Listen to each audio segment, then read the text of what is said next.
Too often, young people are pushed to the side in traumatic events. Too often, young people are regarded as they are super resilient and they will bounce back, so there is no need to do anything. When you talk about child traumatic stress, you're talking about a child who have been traumatized and living in this stress.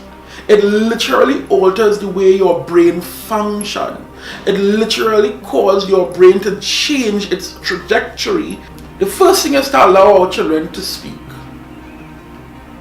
Only by speaking we can really understand what they are going through. For far too long, the voices of our children have been curtailed, stifled, muffled, and so they no longer want to speak to us. We need to open the lines of communication so that our children will be able to come and speak to us freely.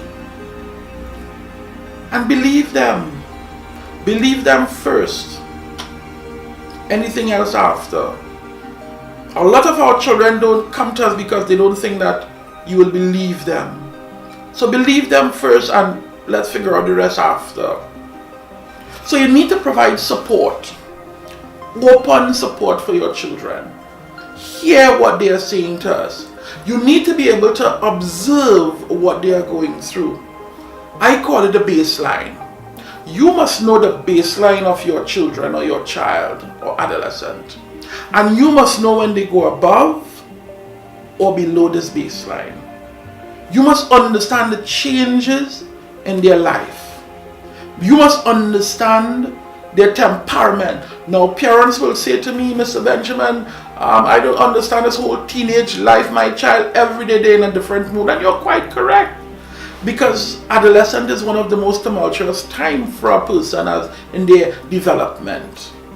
However, if you know their baseline, whether that baseline is moody, anger, whatever it is, once you have that baseline, you can then determine when they are above or below that baseline.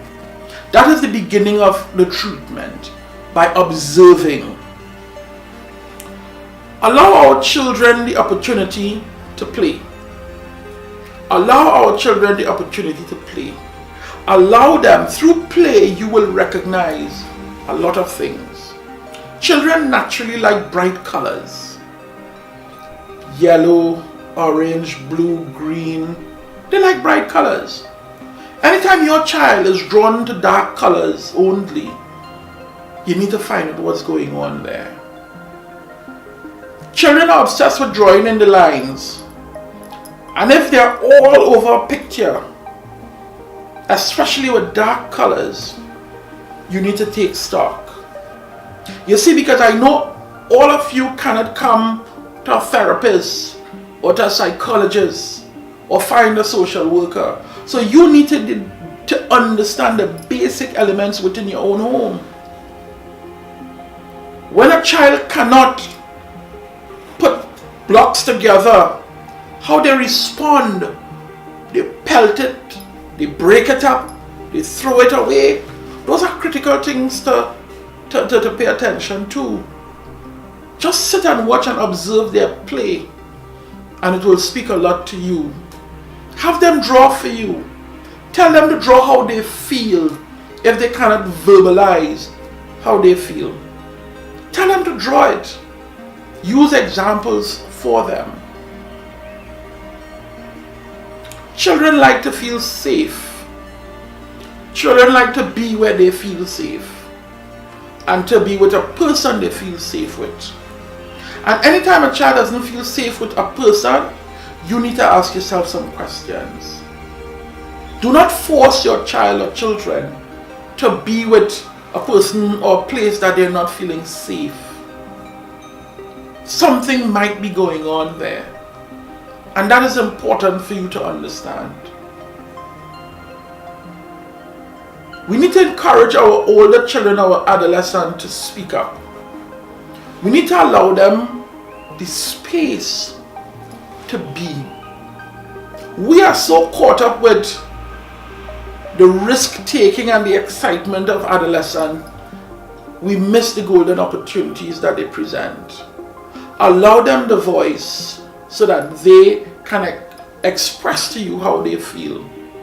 We are too quick to be punitive in our reaction to children who are living with some form of trauma.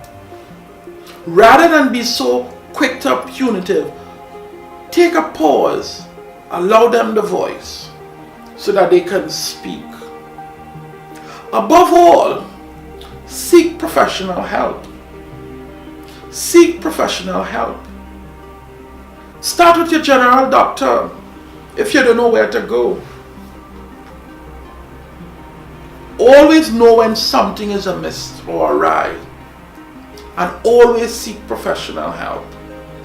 Even though I know it is difficult for some of us to comprehend trauma. Too often, young people are pushed to the side in traumatic events. Too often, young people are regarded as they are super resilient and they will bounce back, so there is no need to do anything. Too often our children are just left by the wayside, especially after natural disasters, because the adults are so busy cleaning and trying to put their lives back together. The young people are always pushed to the side, left unattended. They too are suffering. Because they are not verbalizing how they feel, doesn't mean that they are not suffering. It's impacting them as well. It is altering the way they operate as well. And it is critical for us to observe that. Too often we don't talk to our young people because we think that they are young and this is adult conversations. There is no such thing. All we have is age-appropriate conversations. Age-appropriate conversation. You break down the information in a way that your child within the age bracket can understand. The way you speak to your 17-year-old should never be the same way you speak to your 10-year-old. Because your 17-year-old will understand the information differently to the 10-year-old. So there is no such thing as here ready yet. Rather, find a way to speak readiness into them.